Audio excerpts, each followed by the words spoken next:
अभिवादन स्वीकार कीजिए ब्रजेश मिश्रा का और आप देखना शुरू कर चुके हैं द डिबेट।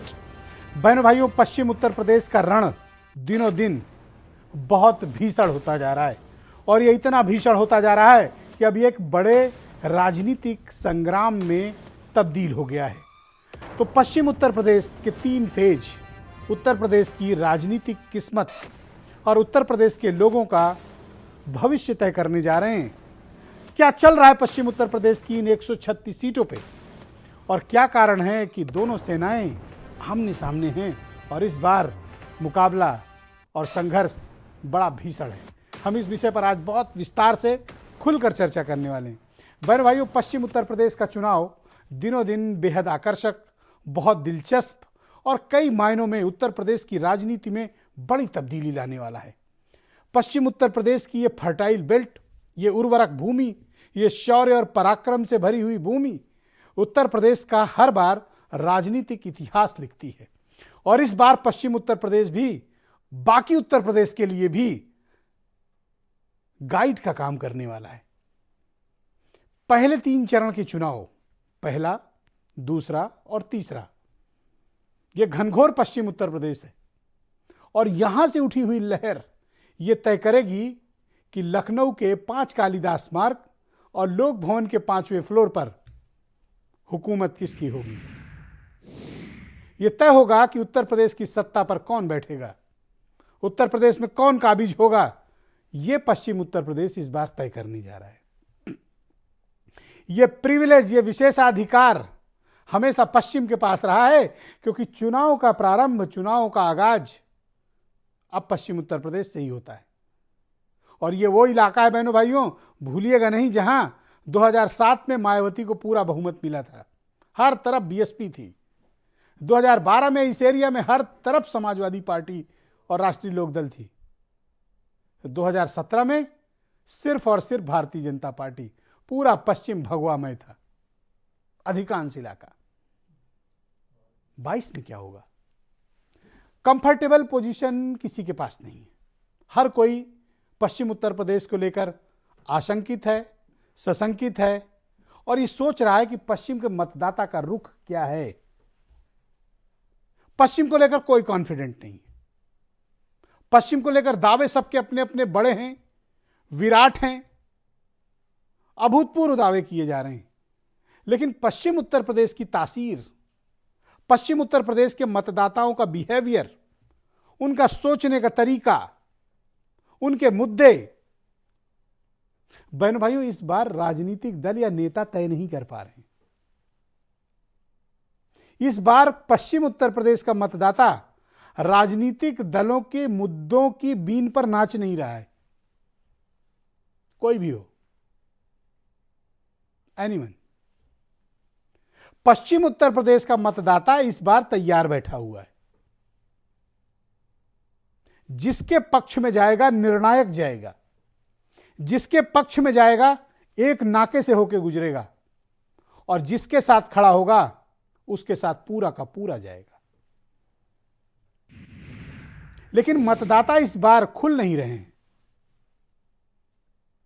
आप जब पश्चिम उत्तर प्रदेश जाएं और वहां के लोगों से बात करें, अलग अलग ओपिनियन आएगी। एक ही व्यक्ति एक बार में कई बातें कह रहा होता है, लेकिन पश्चिम उत्तर प्रदेश में किसी बात का कोई एक अंडर करंट जरूर है।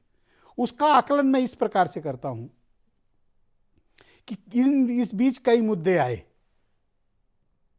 लेकिन उन मुद्दों को पश्चिम उत्तर प्रदेश में सस्टेनेबिलिटी नहीं मिली। वो मुद्दे खड़े नहीं रह पाए लंबी अवधि तक। आए, 1 या 2 दिन चले, मुद्दे गायब, आए, 1-2 दिन चले, मुद्दे गायब। तो पश्चिम उत्तर प्रदेश का बहनों भाइयों स्थायी मुद्दा क्या है? क्या पश्चिम उत्तर प्रदेश महंगाई पर वोट करेगा, बेरोजगारी पर वोट करेगा, किसानों के मुद्दे पर वोट करेगा या कानून व्यवस्था? किस पर वोट करने वाला है? यह एक महत्वपूर्ण प्रश्न है। गठबंधन का जो मजबूत किला है यह भी अभूतपूर्व है और भारतीय जनता पार्टी की तैयारियां भी अभूतपूर्व हैं। साल भर चले किसान आंदोलन को बीजेपी ने तब तक केयर नहीं किया जब तक उत्तर प्रदेश का चुनाव मुहाने पर नहीं आ गया। बीजेपी ने अपने इतिहास की सबसे बड़ी जिद तोड़ी कृषि कानूनों को निरस्त करके। किस लिए? पश्चिम उत्तर प्रदेश को ठीक करने के लिए। तो क्या ठीक हुआ?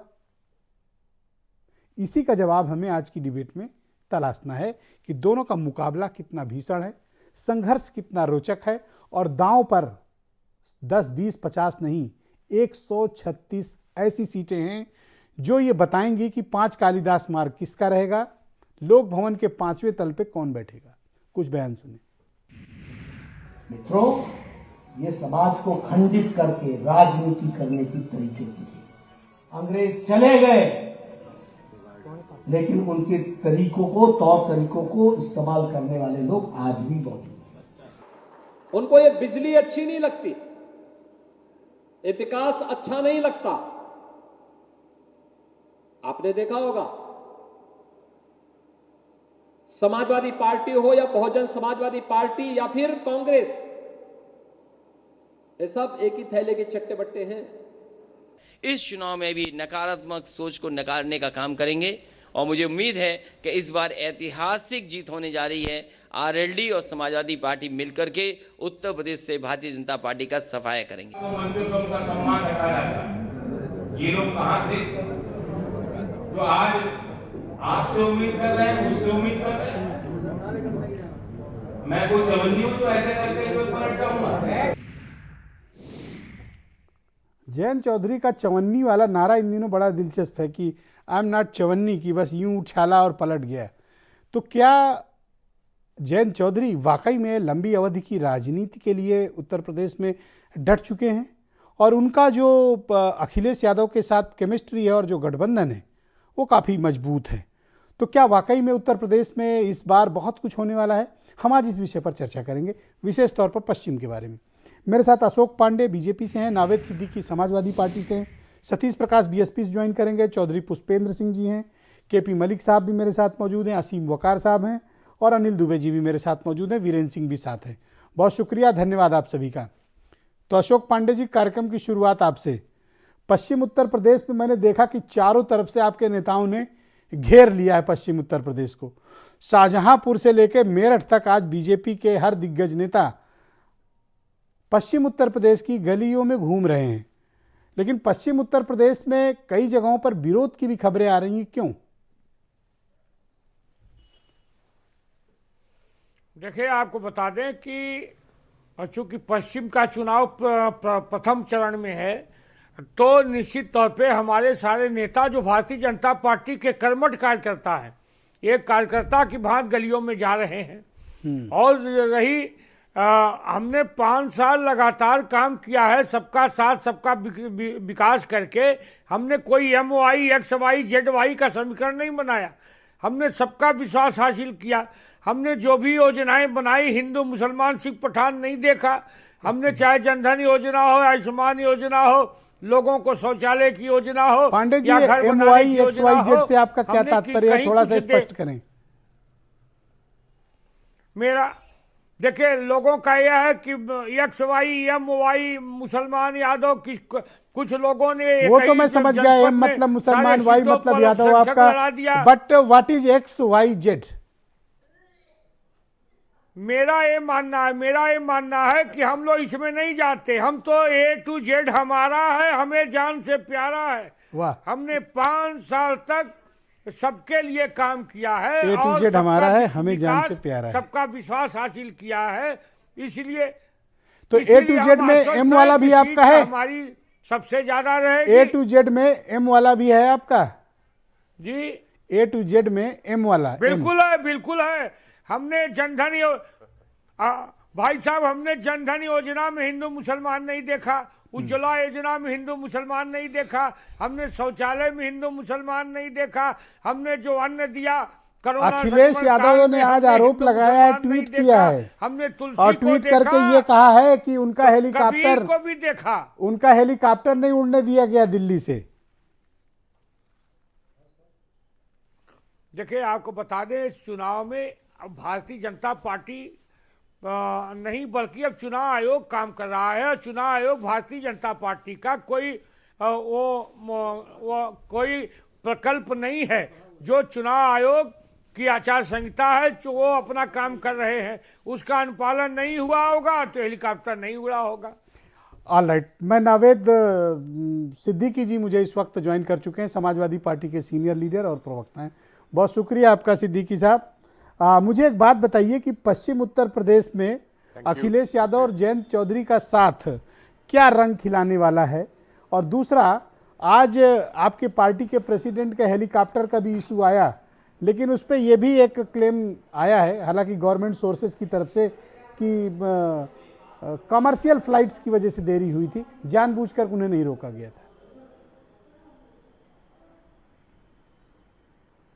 ब्रिजेश भाई, आपने जैसा कहा कि क्या रंग खिलाएगा पश्चिमी उत्तर प्रदेश, तो रंग तो देखिए, जो पश्चिमी रंग है ये हरित प्रदेश यानी हरे रंग का है, हरियाली पूरी उधर कायम है, और कोशिश ये है कि इसको बरकरार रखा जाए। दूसरी चीज, जैसा कि अभी ये साहब फरमा रहे थे शुरुआत में कि XYZ ABC, आपने इनसे पूछा भी XYZ क्या है? ये XYZ इनके नेता हैं भारतीय जनता पार्टी के, जो ABC बन के आए थे 17 में, लेकिन अब जनता ने उनको XYZ कर दिया। तो Z के बाहर वो दरवाजा उनको दिख रहा है, वो वहीं से बाहर निकल लेंगे। पर पश्चिम में आपकी लड़ाई आसान नहीं है, आपका मुकाबला बहुत कठिन है।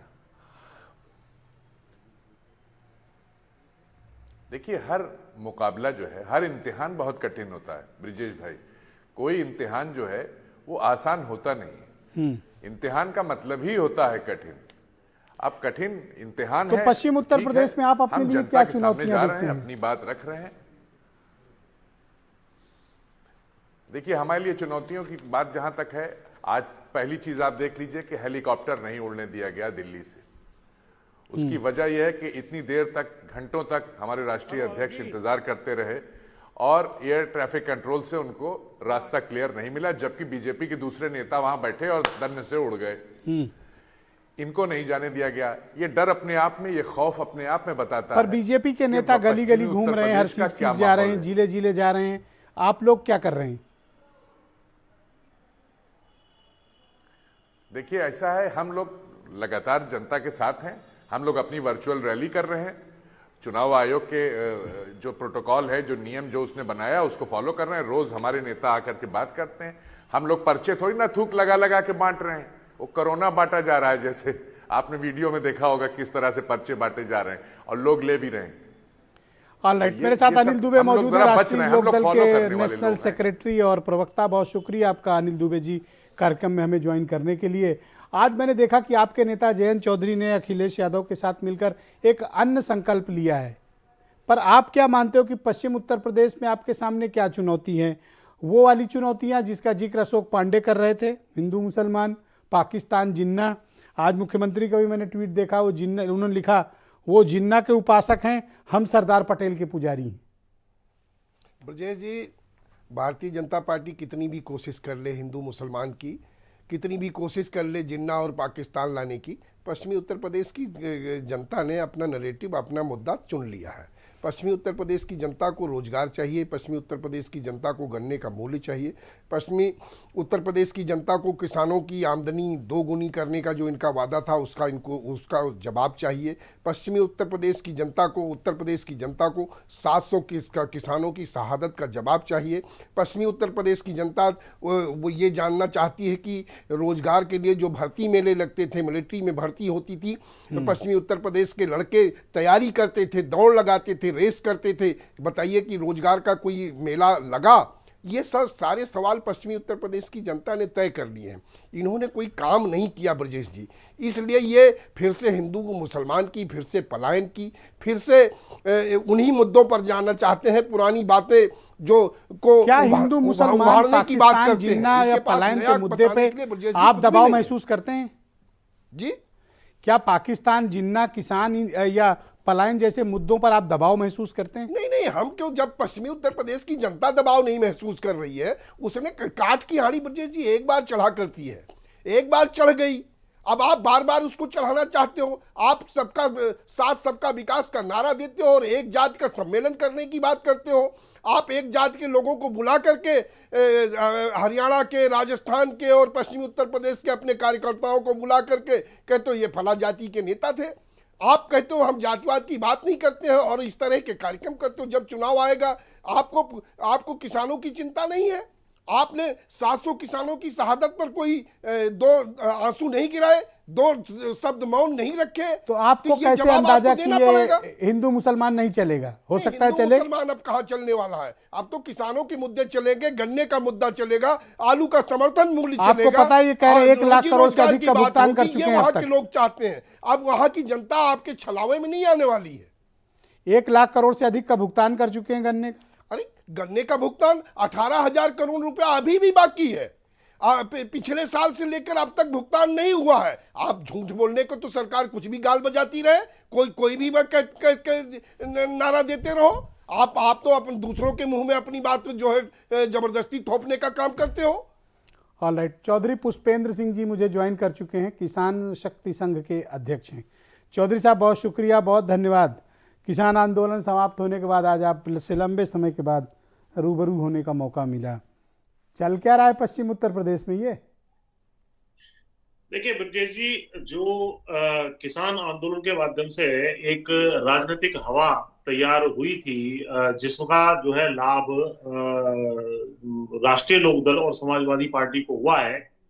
जिस प्रकार आपने अरे एक ब्रेकिंग न्यूज चल रही है, पहले तो यही पैनल पे बैठे हुए असीम वकार, अभी ब्रेकिंग न्यूज चैनल पे चल रही है कि इनको लखनऊ पश्चिम से इनकी पार्टी ने टिकट दे दिया है। मुबारक हो आपको वकार साहब। शुक्रिया साहब, बहुत बहुत शुक्रिया। कि आप बैठे हैं और ब्रेकिंग न्यूज भी चल रही कि आप लखनऊ पश्चिम से आपका टिकट घोषित हो गया है। कमाल की टाइमिंग है, वाह सर। आपको बधाई या शुभकामनाएं आपको चुनाव के लिए। शुक्रिया सर। चौधरी साहब गो अहेड। जी, वकार साहब को बधाई देते हुए मैं ये कहना चाह रहा था कि किसान आंदोलन की जो हवा तैयार हुई थी, जिसका जो है बीजेपी के खिलाफ तैयार हुई थी, जिसका के लाभार्थी समाजवादी पार्टी और राष्ट्रीय लोकदल गठबंधन है, उसमें हमारी आशा के अनुरूप ये मेहनत नहीं कर रहे हैं। मैं बहुत स्पष्टता से बताना चाहता हूं। ये कल निकले हैं और आज इनकी पहली प्रेस कॉन्फ्रेंस हो रही है, जबकि इनके बड़े नेता, भाजपा के बड़े नेता लगातार जो है क्षेत्र में निकल करके और गली गली जाके पर्चे बांटने का काम कर रहे हैं। तो इनको भी इस बात को हल्के में नहीं लेना चाहिए और कॉन्फिडेंस में ना रहे। पहले 19 में भी ये गलती हो गई थी और जो है 5 सीटें समाजवादी पार्टी की रह गई और 10 सीटें उनकी रह गई और राष्ट्रीय लोकदल 0 पे रह गया। अभी पश्चिम उत्तर प्रदेश के सेंटीमेंट्स क्या हैं चौधरी साहब?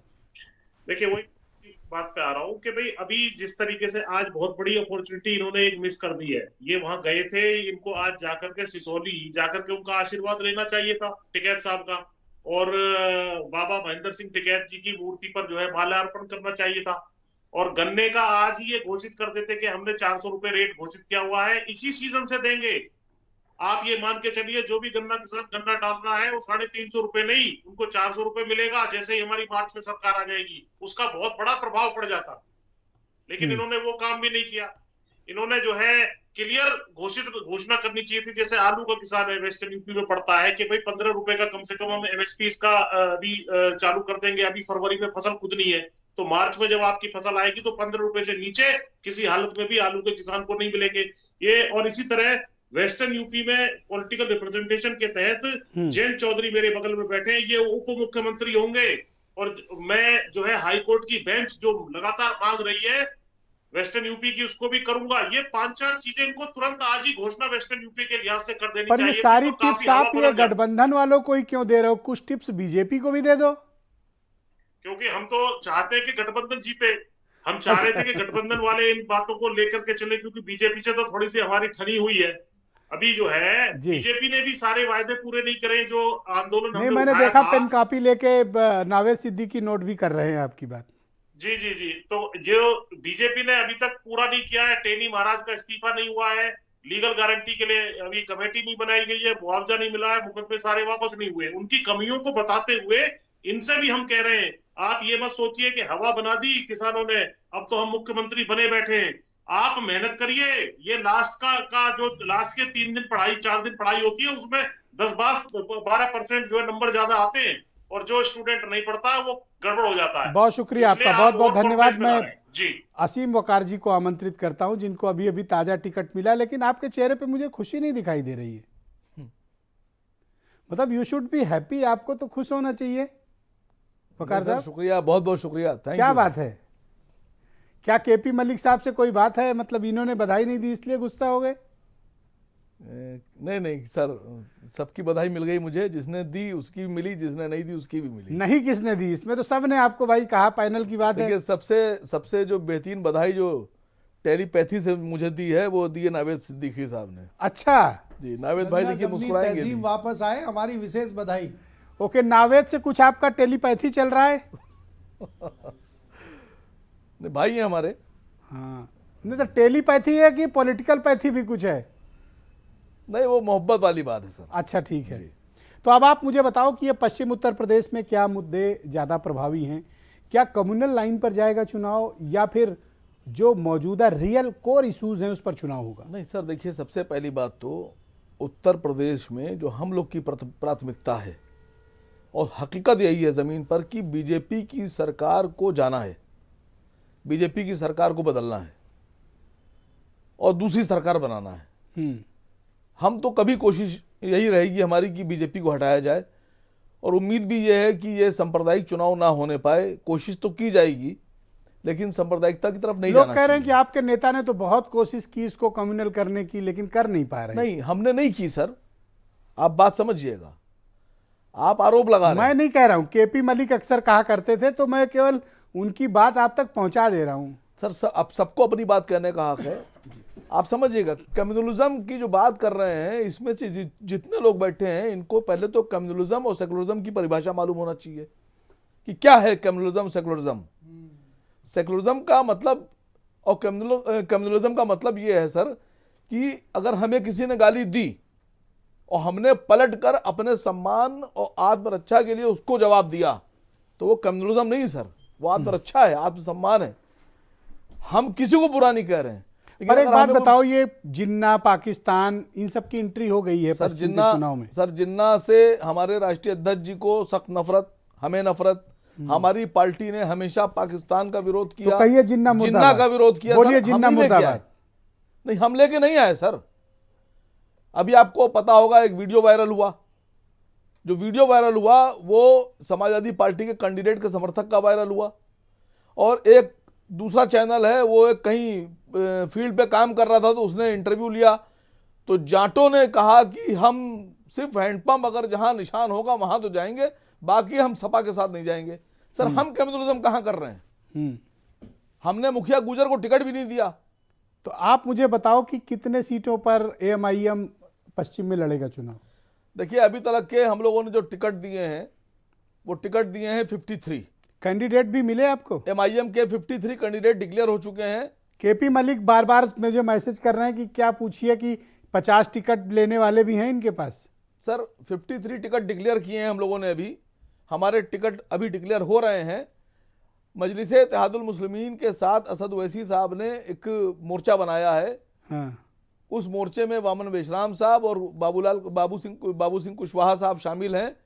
403 विधानसभाओं पे मोर्चा चुनाव लड़ेगा, भागीदारी परिवर्तन मोर्चा, और हम उसकी लड़ाई लड़ रहे हैं।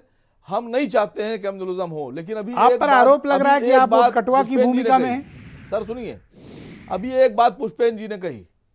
पुष्पेंद्र जी ने कहा कि चुनाव जीतेंगे, अच्छी बात है, जीतिए सर, हमारी भी दुआएं आपके साथ हैं। आपने कहा कि जयंत जी उप मुख्यमंत्री बनेंगे, कहीं ना कहीं तो बात है, तभी आपने कहा। पीछे चौधरी जी का, आप चौधरी चरण सिंह जी का फोटो लगाए हुए, आप उनके खेमे के आदमी हैं। हम नहीं कह रहे ना बने, लेकिन अगर जयंत चौधरी साहब बन सकते हैं डिप्टी सीएम, आपस में कहीं ना कहीं कोई अंडरस्टैंडिंग है समाजवादी पार्टी से, तो मैं ये पूछ रहा हूं कि अगर जयंत चौधरी को बना सकते हैं जाट को, तो मुसलमान क्यों नहीं बना सकते? दिया अपना आपके चक्कर। नहीं, मुसलमान आ गए, वापिस आ गए चौधरी साहब। नहीं, हम तो सर आपने मौका क्यों दिया हमें बोलने का? क्यों मौका दिया बोलने का? नावेद साहब बैठे हैं, या तो इनसे कहला दिए कि जयंत नहीं बनेंगे, पुष्पेंद्र साहब झूठ बोल रहे हैं। ओके, ऑलराइट, ऐसा है कि अब सबका हिसाब ले लेते हैं, सीधे चलते हैं केपी मलिक के पास। बहुत मैसेज और इधर उधर से सवाल पूछवा रहे हैं, अब सीधे उनसे ही पूछते हैं। भाई बताइए, क्या है पश्चिम उत्तर प्रदेश में, चल क्या रहा है? देखिए ब्रजेश जी, जैसा कि अभी आपने वकार साहब से पूछा, वकार साहब की पार्टी को कैंडिडेट तो मिल रहे हैं, वो इसलिए मिल रहे हैं कि इनकी पार्टी चुनाव लड़ने के लिए भी फंड उम्मीदवार को देगी, तो इसलिए उम्मीदवारों की तो इनके यहाँ कमी नहीं है। लेकिन भारतीय जनता पार्टी की सहायता ये पूरी कर रहे हैं, इसमें कोई दो राय नहीं है। वोट काटने के लिए इनको भेजा गया है, लेकिन इनकी पार्टी के अध्यक्ष का मोरल भी डाउन है, क्योंकि वेस्टर्न यूपी में जिस काम के लिए आए थे वो पूरा कर नहीं पा रहे हैं। मॉरल क्यों डाउन है इनके अध्यक्ष का? वैसे मैं देख रहा हूं कि आज वकार साहब का मॉरल भी डाउन है, कारण क्या है? अब आप देखिए, इनको टिकट मिला, अगर कोई और होता बड़ा खुश होता, लेकिन खुशी इनके चेहरे पे दिखी नहीं है। हाँ, तो इसलिए क्या है कि ये अपनी पार्टी के लिए पूर्ण बहुमत जुटाने की बात कर रहे हैं, और इन्होंने पुष्पेंद्र जी पे आरोप लगा दिया कि वो जयंत चौधरी को बनाना चाहते रहे। भैया, जयंत चौधरी से उनका क्या लेना देना, वो तो किसान नेता है। एनीवे, खैर मैं कहना ये चाहता हूं ब्रजेश जी कि देखिए, थोड़ा पश्चिम की राजनीति पर आप केंद्रित करें और ये बताएं कि पश्चिम में चल क्या रहा है। जी देखिए, पश्चिम में ब्रजेश जी अगर आप देखेंगे कि जिस प्रकार से अमित शाह जी, योगी जी और तमाम बड़े नेता कैंप किए और हाथों से पर्चे बांट रहे हैं, ये जताता है कि भारतीय जनता पार्टी कहीं ना कहीं बहुत बड़ी मुश्किल में अपने आप को महसूस कर रही है। और आप ये देखेंगे जिस प्रकार का कॉन्फिडेंस आज अखिलेश और जयंत चौधरी में दिखा है, उनको लग रहा है कि सूपड़ा साफ होता दिख रहा है। अब बात यहाँ हम अगर जाटों की या किसानों की करें, किसानों की याद अमित शाह जी को 2017 के बाद अभी आई है 22 में। इस बीच तो वो गए नहीं, ना कैराना गए, ना उन्होंने किसी जाटों को बुला के पूछा। 2017 में आपको याद होगा, एक केंद्रीय मंत्री के बंगले पे भी उन्होंने जाटों को बुलाया था, और एक ऑडियो बहुत वायरल उस समय हुआ था कि भाई हम जाटों का आरक्षण करेंगे, ये करेंगे, वो करेंगे, और एक कमेटी बना देंगे और वो ये करेगी। उसके बाद कुछ नहीं हुआ। तो जाट जो है फिर बुलाए गए हैं, और ये जो जाट बुलाए गए थे परवेश वर्मा जी के बंगले पे, परवेश वर्मा जी का कितना असर वेस्टर्न यूपी के जाटों पे, एक तो आप ये देख लीजिए। उसके अलावा अगर हम गिनती शुरू करें तो 3 से जाके चौथे पे गिनती रुक जाती है। संजीव बालियान, सत्यपाल मलिक और कैप्टन अभिमन्यु। कैप्टन अभिमन्यु के हरियाणा में कोई मतलब नहीं है, तो वेस्टर्न यूपी में वो क्या कर लेंगे?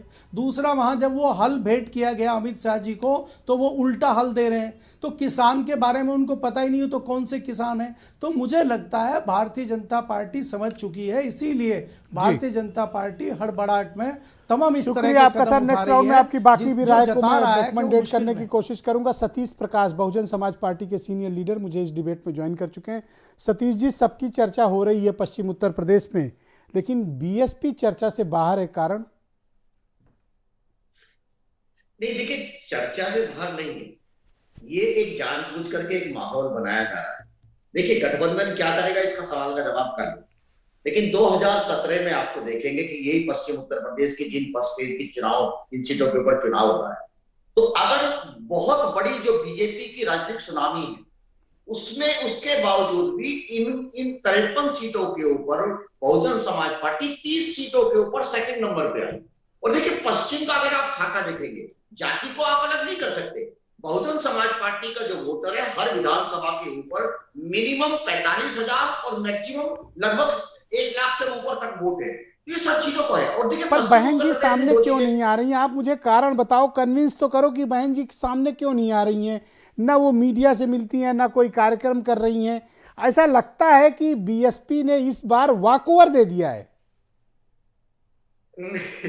सुनिए, देखिए, मैं किसी के ऊपर आरोप नहीं लगाना चाह रहा था। हाँ। देखिए, जिन्ना हमारे केपी मलिक साहब का सवाल था, वो मैंने पूछ लिया आपसे। जी, देखिए, सुनिए ब्रजेश, जिन्ना के ऊपर हम चर्चा नहीं करने देंगे, हम पाकिस्तान के ऊपर चर्चा नहीं करने देंगे। हम चर्चा इस बात के ऊपर करेंगे कि ये बहुजन समाज पार्टी है कि जब सत्ता में आएगी, हमने बिना घोषणा पत्र के 2007 में गन्ने का रेट 125 रुपए क्विंटल से ले जाकर के 250 रुपए क्विंटल पहुंचाया। अरे इसीलिए तो पूछ रहा हूं कि मार्केट में आइए, जनता के बीच आइए, मीडिया के बीच आइए, थोड़ा संवाद करें आपकी नेता। हम लोग भी तो जाने कि उनका विजन क्या है।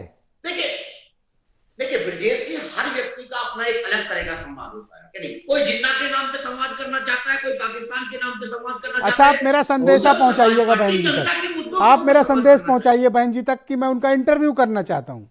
मुझे समय दिलाइए। आप लखनऊ में रहते हैं, आप सतीश मिश्रा जी और तमाम लोगों को, सब लोगों को जानते हैं, निश्चित रूप से। और देखिए, अब आप मिश्रा जी का नाम लेके आप कट लिए चुपचाप। मैं आपसे कह रहा हूँ टाइम दिलाइए, मैं इंटरव्यू करूँ। नहीं, वो देखिए, देखिए तमाम मीडिया को सतीश मिश्रा जी देखते हैं और पार्टी के राष्ट्रीय महासचिव भी हैं और तमाम व्यवस्थाओं को अपने तरीके से मैनेज करते हैं, इसमें कहीं कोई दो राय नहीं। मेरा मानना यह है ब्रजेश जी कि कहीं ना कहीं बीजेपी क्या चाहती है, बीजेपी पाकिस्तान के ऊपर चर्चा चाहती है ना, जिन्ना के ऊपर चर्चा, ये तो उन लोगों से जाकर के पूछो। अरे आज सरदार पटेल भी आ गए, पता है आपको, जिन्ना के साथ आज सरदार पटेल भी आ गए। नहीं आप सुनिए, देखिए मैं ब्रजेश जी बड़ी गंभीरता के साथ आपको एक बात बताना चाहता हूं कि बहुजन समाज पार्टी ने, देखिए किसी भी अपराधी को हमने किसी भी अपराधी को टिकट नहीं दिया और ना देंगे। और जनमानस के जो मुद्दे हैं, किसान का मुद्दा है, निश्चित रूप से किसान का सबसे बड़ा मुद्दा पर है। असीम वकार कह रहे थे कि आपके यहाँ टिकट का कोई और क्राइटेरिया है। इसी सरकार ने किसानों के आंदोलन को किस तरीके से पर असीम वकार का कहना तो कुछ और था कि आपके यहाँ टिकट का क्राइटेरिया ही दूसरा है। नहीं देखिए आप आरोप लगा सकते हैं ना सर। मैं नहीं, असीम वकार मैसेज कर रहे हैं मुझे। नहीं सुनिए ना, 5,000 करोड़ रुपए चंदे से उठा लिए है ना, चुनावी बॉन्ड से उगा लिए, तो भाई उनके ऊपर कोई आरोप ओके, मैं बीरेन्द्र सिंह जी को इस डिबेट में आमंत्रित करता हूं। बहुत शुक्रिया सतीश जी। मैं नेक्स्ट राउंड में आपकी बाकी बातों को एकमेंडेट करने की कोशिश करूंगा। बीरेन्द्र जी, पश्चिम उत्तर प्रदेश में बड़ा रण है। मैंने देखा बीजेपी के सारे दिग्गज नेता और आज अखिलेश यादव और जयंत चौधरी भी उधर हैं। क्या चल रहा है पश्चिम में? ये बात सही आपने कही कि पश्चिम उत्तर प्रदेश ये तय करेगा कि उत्तर प्रदेश में किसकी सरकार बनेगी। मामला यहीं से आगे जाएगा और ये जो 2 चरण का चुनाव है जिसमें करीब 125 सीटें आ रही हैं, यही बताएंगी कि उत्तर प्रदेश में बीजेपी सरकार बनाएगी या अखिलेश यादव का गठबंधन। ये एकदम क्लियर है और इसको लेकर बहुत ज़्यादा लोगों को भ्रम में नहीं रहना है। ये बात जरूर है कि सब लोग अपनी अपनी लड़ाई लड़ रहे हैं, लेकिन चर्चा इस बात की भी है कि उत्तर प्रदेश की विधानसभा में अगर सपा और भाजपा ये पहले दूसरे नंबर के दल होंगे तो आरएलडी शायद इस बार तीसरे नंबर का दल बन सकता है। वो बीएसपी और कांग्रेस को पछाड़ सकता है। ये भी पश्चिमी उत्तर प्रदेश तय कर सकता है। लेकिन बात आती है जब ब्रजेश जी समीकरण की, तो समीकरण के बजाय लोग तकनीक और संसाधन पे इस बार चुनाव लड़ रहे हैं। समीकरण पर ध्यान कम दे रहे हैं या देना नहीं चाहते जानबूझकर। पश्चिमी उत्तर प्रदेश में जब किसान ने आंदोलन कर दिया 3 कृषि कानून के लिए, उस गुस्से को बीजेपी शांत करने के लिए अपने ऊपर काला तेल तक भी बर्दाश्त कर रही है। उसके नेताओं का विरोध भी हो रहा है और उसके बावजूद आप देखिए कि टिकैत ने धावा बोल दिया कि ये डीएमएसपी 15,000 वोट लेके चुनाव कराने आएंगे, मतदान कराएंगे। ये सब चीज़ें बीजेपी के लिए बड़ी कष्टप्रद होती जा रही हैं। उनके नेता जहां जाते हैं उनके सामने ये सब सवाल आ रहे हैं। ये 5 साल बाद चुनाव आया है, लेकिन जाटों ने जो भरोसा किया था बीजेपी पर, 40% वोट दिया था, वो इतना इस बार खुलकर उनको समर्थन देंगे या नहीं देंगे, ये सब बहुत बड़े प्रश्न हैं। जाटलैंड क्यों कहा जाता है पश्चिमी उत्तर प्रदेश को? क्योंकि वो किसान है, क्योंकि वो गन्ना बोते हैं, उनकी आमदनी का सबसे बड़ा स्रोत खेती बाड़ी है और उनके सामने खेती बाड़ी का जो संकट आया, जिसको लेकर आंदोलन किए, उन्होंने बड़ी तकलीफें झेली, उससे उनकी नाराजगी बीजेपी के प्रति है। वही नाराजगी ये संकेत, ये उम्मीद जताती है विपक्ष के लिए कि अखिलेश और जयंत का गठबंधन इस बार बाजी मार ले। देखिए एक बात और आई कि चवन्नी वाली जयंत चौधरी को न्योता दिया, तो ये भाई 54-58 रुपया लाख करोड़ लोगों को प्रभावित किया जाता है। गैर की महफिल में जयंत चौधरी की तारीफें हो रही हैं कि कहीं से मामला बन जाए, लेकिन सियासत में जो चौधरी चरण सिंह की विरासत को आगे ले जाने की बात कही जा रही है, उसमें उनके पिता अजीत सिंह को बीच में लोग भूल जाते हैं। अजीत सिंह कई बार कई दलों से गठबंधन करके चुनाव लड़े, उनकी अपनी सियासी जो मजबूरियां रही हो, लेकिन जयंत चौधरी टिकैत की तरह टिके हुए हैं और वो डटे हुए हैं। वो अपने गठबंधन में अखिलेश यादव के साथ हैं, वो अलग नहीं हो पा रहे हैं। यही बीजेपी की परेशानी है। आप देखिए कि जो लोग महलों, वैसे महलों और झोपड़ियों की कोई तुलना नहीं हो सकती, लेकिन जो महलों में बैठते थे वो झोपड़ियों और गलियों की खाक छान रहे हैं। ये चुनाव है, ये सियासत नेताओं को ये सब कराती है, मजबूर करती है, ये सब वोट की खातिर हो रहा है। एक वक्त ऐसा था कि आप लोगों से मिल नहीं सकते थे। आज पश्चिमी उत्तर प्रदेश में मुजफ्फरनगर का दंगा और कैराना का पलायन, क्या ये मुद्दा है या ये मुद्दा अब खत्म हो गया, या इस मुद्दे पर किसान आंदोलन और गन्ना किसानों का भुगतान ये ज़्यादा भारी पड़ गया?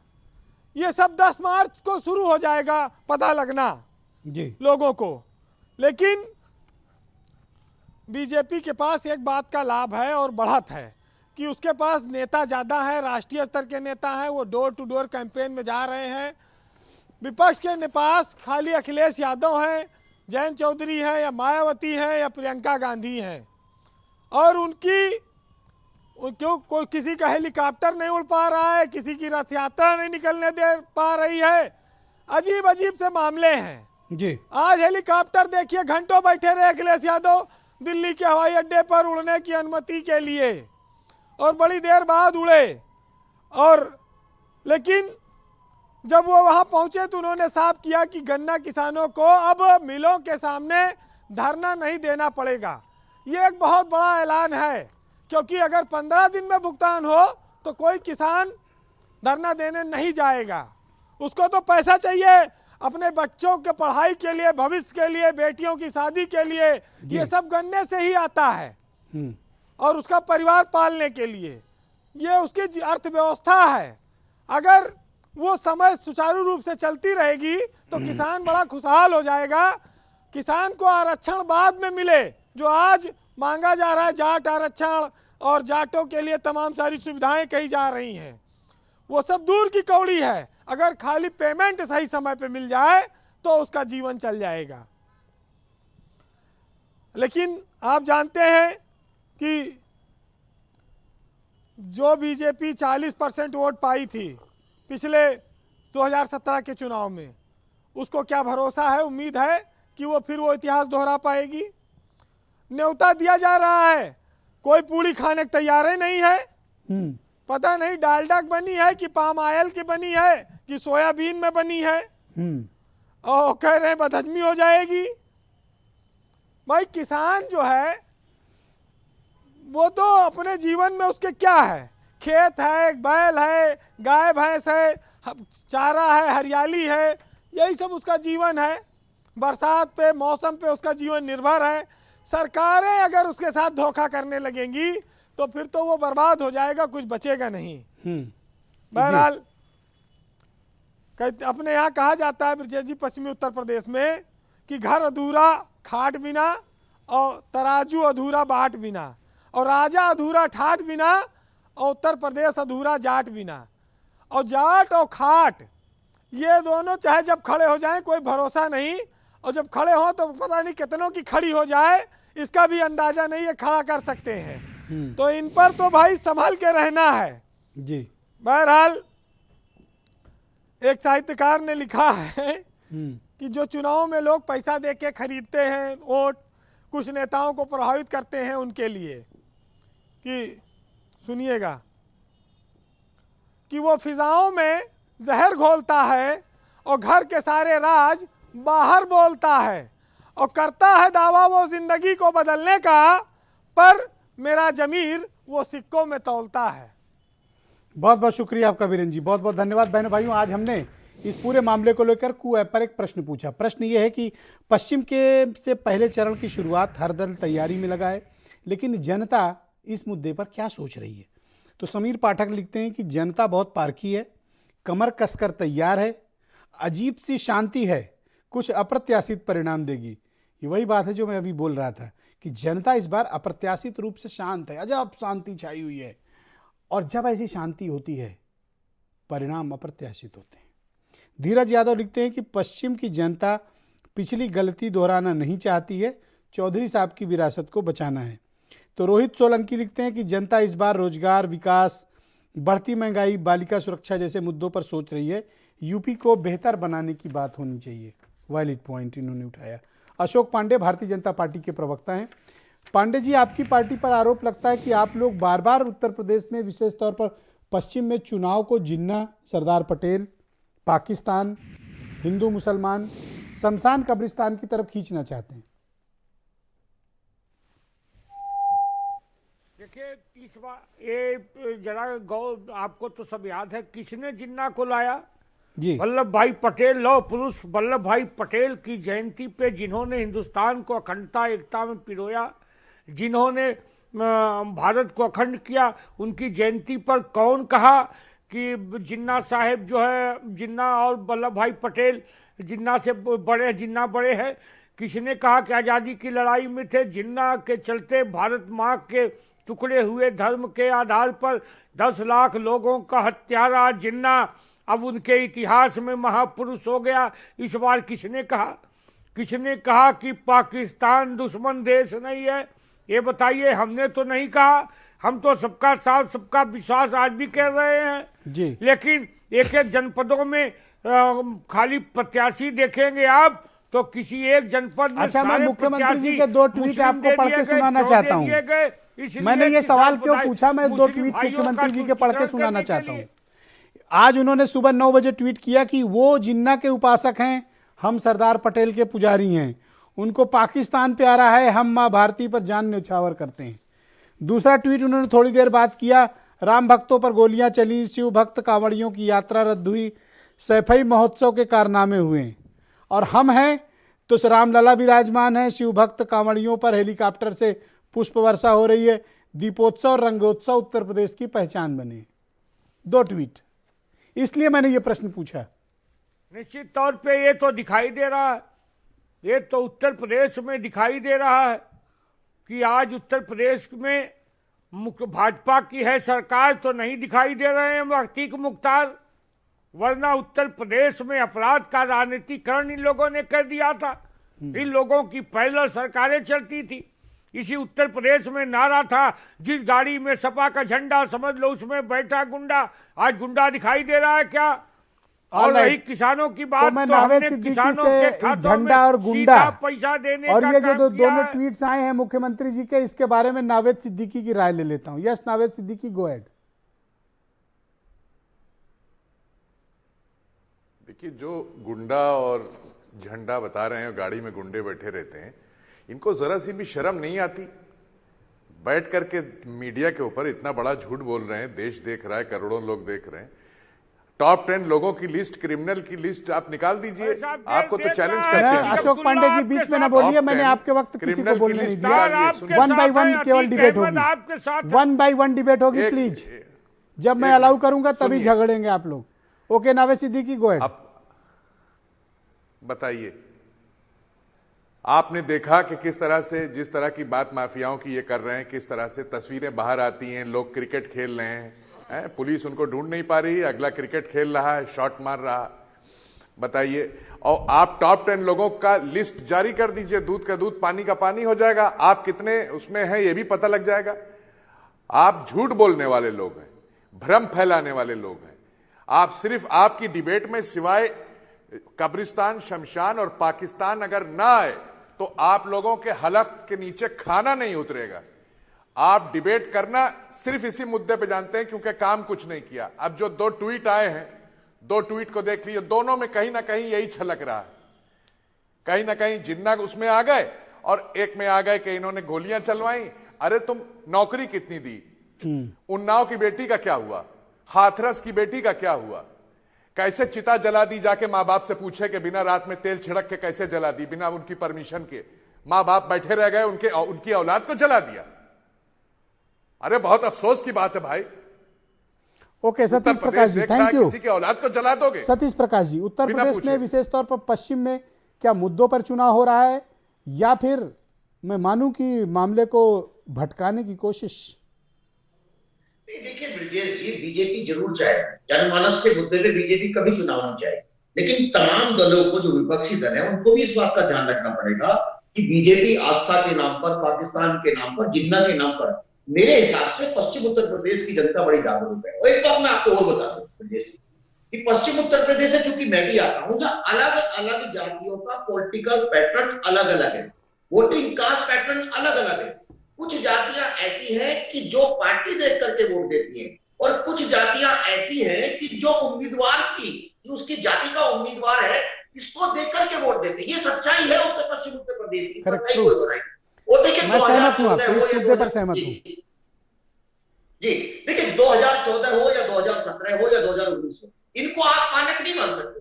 देश की आजादी के बाद से पश्चिम उत्तर प्रदेश का यही पैटर्न है, और लोगों के अंदर सरकार के खिलाफ बहुत भयानक नाराजगी है।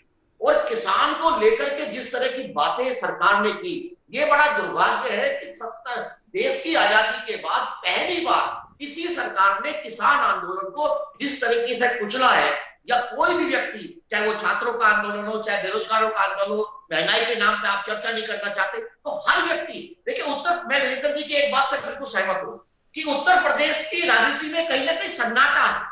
हर व्यक्ति कुछ नहीं बोल रहा, सब शांत है, बिल्कुल देख रहे हैं क्या हो रहा है, कैसे हो रहा है। हाँ। ये लोग जो कल तक बात करने के लिए वैसे ही शांत हैं, सब लोग साइलेंट हैं, जैसे कि हमारी बहन जी शांत हैं। नहीं देखिए, सुनिए, मैं फिर आपको एक बात कहूंगा कि बहुजन समाज पार्टी, अरे मैं आपको ताना मार रहा हूं, आप समझ नहीं रहे। हम किसी गलत बयानबाजी सांप्रदायिक चक्रे से अगर बहुजन समाज पार्टी को आप देखेंगे तो वो वहां नहीं है। तो हमारी नैतिक जिम्मेदारी है, उसको हम निभाएंगे। ओके, मैं आपके मित्र अनिल दुबे को आमंत्रित करता हूं। शुक्रिया आपका सतीश जी। अनिल दुबे जी, भारतीय जनता पार्टी की तरफ से जो ट्वीट्स आ रहे हैं और जो स्टेटमेंट आ रहे हैं, वो मुद्दे को किसी और पिच पे ले जाना चाह रहे हैं, आप इससे कैसे बचिएगा? नहीं, देखिए, पश्चिमी उत्तर प्रदेश की जनता आज ये जो पहला चरण, दूसरा चरण, तीसरा चरण पश्चिमी उत्तर प्रदेश में शुरू हो रहा है, और चूंकि भारतीय जनता पार्टी ने पिछले 5 वर्षों में जो वादे किए थे, उन वादों को पूरा नहीं किया, उनका जवाब पश्चिमी उत्तर प्रदेश की जनता मांग रही है। तो इनके पास चूंकि जब कुछ किया होता तो ये बताते, इन्होंने कुछ किया है नहीं, तो ये कोशिश कर रहे हैं कि जिन्ना और पाकिस्तान की बात करके हम बच जाएं, हम उससे जो है उन सवालों से बच के निकल जाएं, लेकिन ये निकल नहीं पा रहे हैं ब्रजेश जी, ये उसमें फंसे हुए हैं, और इनको वो बुनियादी सवालों का जवाब देना पड़ेगा। 5 साल का इनको हिसाब देना पड़ेगा, क्योंकि जनता मन बना चुकी है कि अब आप हिसाब दीजिए, आप बताइए कि 5 सालों में जो आपने वादे किए थे वो आपने कहाँ पूरे किए। आप पश्चिमी उत्तर प्रदेश के किसानों की बात कर रहे हो, स्वर्गीय चौधरी चरण सिंह को क्या आपने भारत रत्न दिया? क्या उनके स्मारक बनाने को लेकर के जब किसान आंदोलन कर रहे थे, उनके ऊपर किस तरह से आपने लाठियां चलाई? हाथरस में माननीय जयंत चौधरी जी जब गए पीड़ित परिवार से मिलने, किस तरह उन पर लाठी चलाई गई? ये सारे मुद्दे हैं। और किसानों का जो आंदोलन चला, 1 साल तक किसान आंदोलन करते रहे, और आपने उनके आंदोलन को जब चुनाव आया तब आपने जो है उनके मुद्दों पर बात की। ओके, असीम वकार जी, आप मुझे बताइए कि पश्चिम उत्तर प्रदेश में आप ये जो चुनाव देख रहे हैं, ये चुनाव सिमटता जा रहा है बीजेपी अलायंस के और समाजवादी अलायंस के बीच, इसमें आप दूसरों की भूमिका कोई तलाशते हैं, और चुनाव किस पिच पर लड़ा जा रहा है? नहीं, देखिए, ये सच्चाई है कि भारतीय जनता पार्टी के खिलाफ बेपनाह नाराजगी है, और वो जनता दिल में लगा के बैठी है। लेकिन एक बात, केपी मलिक साहब ने भी बड़े इल्जामात लगाए हमारे ऊपर। हाँ, ये पता नहीं क्यों आज आपके पीछे पड़ गए हैं। नहीं, इस पे लिखा हुआ है वरिष्ठ पत्रकार केपी मलिक साहब के आगे। हाँ, और बेवजह में बिना सबूतों को लगाए दे रहे हैं। ऐसा लग रहा है जैसे इनके पास सब प्रूफ रखे हुए हैं। तो जो वरिष्ठ पत्रकार साहब हैं, ये बाइस्ड पत्रकार हैं, ये किसी दल से मिले हुए हैं और किसी के खिलाफ हैं। और वरिष्ठ पत्रकार साहब जो हैं, ये तजुर्बे से वरिष्ठ नहीं लग रहे हैं, ये उम्र से वरिष्ठ हो सकते हैं। तजुर्बे से वरिष्ठ होते तो इनकी बात पत्रकारों जैसी होती। अभी इनकी जो बात है वो ऐसा लग रहा है जैसे किसी के लिए काम कर रहे हैं पर्सनली, या तो पेड हैं, इकट्ठा ले लिया है, या महीने पर हैं, पेरोल पर। तो अच्छा नहीं लगा सर। पूछ ले उनसे। नहीं, देखिए, कोई दूसरा पार्टी का नेता कहे ठीक है, उसकी पार्टी की बात है। आप पत्रकार हैं सर, आप जब खबर लिखेंगे तो आपके पास प्रूफ होना चाहिए, वरना आप पे मुकदमा होगा, आपको माफी मांगना पड़ेगी, और फिर आपको अपने अखबार में, अपने जहां भी जो भी ऑर्गेनाइजेशन होगा उसमें आप डरते नहीं। मैं माफी चाहता हूं। केपी मलिक डरते नहीं है? नहीं, बिल्कुल नहीं डरे, बिल्कुल ना डरे। मैं तो कह रहा हूं अच्छे क्यों भड़क गए उनके ऊपर? नहीं, खूब ईमानदार लेकिन रहे, इल्जामात ना लगाएं। केपी मलिक साहब, आप अपना बचाव स्वयं करें। नहीं, दूसरी बात, ओके, थैंक यू। हाँ, कुछ कह रहे थे? मुझे कहने नहीं दे रहे सर। हाँ, अच्छा, बोले आप बोले। वकार साहब बोलिए। सर, ये तो बात ठीक नहीं है सर। अरे बोलिए, अच्छा रखिए, समय कम है इसलिए बोला था। सर देखिए, हमने आपसे कहा कि हम नहीं चाहते कि हिंदू मुस्लिम हो। जिना, पाकिस्तान, इमरान खान, चाहे पूरे देश में देख डालिए, कांग्रेस के नेता इमरान खान लेके आते हैं, पाकिस्तान भी हम लेकर नहीं आए, हम तो विरोध करते हैं, जिना भी हम लेकर नहीं आए, सुनील सिंह को भी हमने नहीं लिया। अब मैं आपसे पूछ रहा हूं, सुनील सिंह को पार्टी में लिया गया, लेकिन साहब हमारे पार्टी में किसी ने कभी ये नहीं कहा कि किसी धर्म विशेष, जाति विशेष की औरतों को कब्र से निकाल कर बलात्कार करें। ओके, कभी नहीं कहा। तो केपी मलिक को अपना बचाव खराब करने लोग मेरे हैं, पास वक्त सिर्फ हम खराब लोग हैं, और वक्त 3 मिनट का बचा है और अगले 3 मिनट मैं केपी मलिक को देता हूं। नावेद सिद्दीकी आपको साहब, करारा जवाब सर, मिलेगा। Sir, sir, yes KP Malik साहब, गो अहेड। सर सुनिए, नावेद आप, थैंक यू, शुक्रिया आपका। सुनिए सर, नो प्लीज। देखिए ब्रजेश जी, सबसे पहले तो आप वकार साहब से कहिए कि हम जिस पार्टी से मिले हुए, कम से कम हमें कुछ उनसे चेक, कोई कैश कुछ तो करवाएं। हम तो साला बेकार में फुटबॉल बने हुए हैं। हमें जो है कई लोग कांग्रेसी बता रहे हैं, कोई समाजवादी पार्टी के बता रहे हैं। जब हम समाजवादी पार्टी और आरएलडी को कहते हैं, वो हमें बीजेपी का बताने लगते हैं। हमें कहीं ज्वाइन नहीं करवा दीजिए, हमें भी कोई टिकट। अब देखिए वकार साहब को 5 मिनट पहले, 10 मिनट पहले टिकट मिला है, हमें इन्हीं की पार्टी से टिकट दिला दीजिए और हम इन्हीं के लिए कल से काम शुरू कर दें। हमें दे तो सही कोई कुछ। देखिए ऐसा है, सच्चाई को कई पत्रकार जो है, फिर आप गोदी मीडिया का आरोप लगाते नहीं बोल पा रहे हैं। इसमें जो हम कड़वी बात कह रहे हैं, कुछ तो सच्चाई होगी शायद।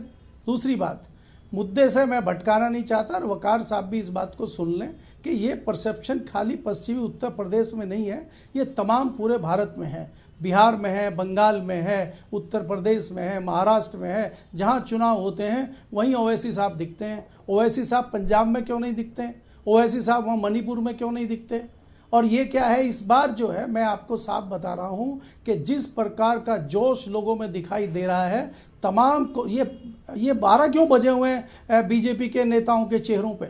जब आपने इतना विकास किया, पांडे जी कह रहे हैं कि हमने तो भारत विकास, सबका विकास और विकास विकास कर रहे हैं, तो फिर आप पर्चे क्यों बांटते फिर रहे हैं? फिर आप किसानों से 13 महीने बात नहीं करते, आज उनको अपने घर पे क्यों बुला रहे हैं? ऐसी क्या मजबूरी है? या तो आपने कुछ किया नहीं, इसलिए आप जो है ये, अब मुख्यमंत्री जी बताते कि हमने पिछले 5 साल में ये विकास किया है, ये चीज़ें करी, ट्वीट करते, और वो खुद जिन्ना और उसको मुद्दों को टालते फिर रहे हैं। तो कहीं ना कहीं भारतीय जनता पार्टी जिसके लिए मशहूर है, वो शाम दाम दंड भेद करती है, और उसमें कई राजनीतिक हथकंडे वो अपनाती है। अब मैं और ज़्यादा नहीं बोलूँगा, नहीं तो फिर यहाँ पे 2-3 लोगों को और शायद प्रॉब्लम होगी। तो मैं इसलिए कहना चाहता हूँ ब्रजेश जी, आपको भी तमाम चीज़ें पता है और मुझे भी पता है, वो पर्दे उस पर ढके रहे। ये असीम वकार टिकट पाके भी खुश क्यों नहीं है, क्या कारण है? सच्चाई आप जानते हैं। आपकी आवाज़ कट गई जी। ये असीम वकार टिकट पाकर भी खुश नहीं है। असीम वकार जी को मालूम है कि जीतना उनको नहीं है। उनकी पार्टी उत्तर प्रदेश में जीतेगी, इसका दावा करें, वो बताएं आज कितने हो गया। यहाँ पे तो मैं जो बसपा के मेरे सहयोगी बैठे हैं, उनको, सतीश जी को बधाई देना चाहता हूँ कि उनकी स्थिति धीरे धीरे बहुत अच्छी हो रही है। और जो लोग कह रहे थे कि मायावती जी जो है टिकट अच्छे नहीं बांट रही, मुझे तो लग रहा है सबसे अच्छा टिकट वितरण इस बार बसपा ने कर दिया है। ओके, अशोक पांडे कुछ इंटरव्यू करना चाह रहे थे, मैं उनको मौका देता हूँ। आपके पास 20 सेकंड है अशोक पांडे जी। देखिए, आपको बता दें कि अभी कहा साहब ने कि हमने किसान के लिए कुछ नहीं किया। हमने किसान के खाते में सीधे पैसा देने का काम किया। उत्तर प्रदेश में बिजली की व्यवस्था जितनी पैसा दे दीजिए किसान को, खेती आप कर लीजिए, किसान को पैसा दे दीजिए, मजदूर को अनाज दे दीजिए और उनको नकारा करके घर बैठा दीजिए। और ये बिजली देते नहीं थे, अब फ्री बिजली की बात कर रहे हैं। धन्यवाद, बहुत बहुत शुक्रिया। Debate over, time over, thank you. बिजली के बहुत बहुत शुक्रिया। मैं आप सबका आभार प्रकट करता हूं कि इस बेहद महत्वपूर्ण मसले पर आप सब ने अपनी अपनी राय प्रस्तुत की। बहनों भाइयों, कोविड का संक्रमण लगातार उत्तर प्रदेश समेत पूरे देश में फैल रहा है। मेरी आपको सलाह है कि कृपया मास्क का इस्तेमाल करें, सैनिटाइजर का इस्तेमाल करें, सोशल और फिजिकल डिस्टेंसिंग का पालन करें, कोविड एप्रोप्रिएट बिहेवियर करें और बेहद ज़रूरी होने पर ही घरों से निकलें। बहुत बहुत शुक्रिया, धन्यवाद और अपना ध्यान रखें। नमस्कार।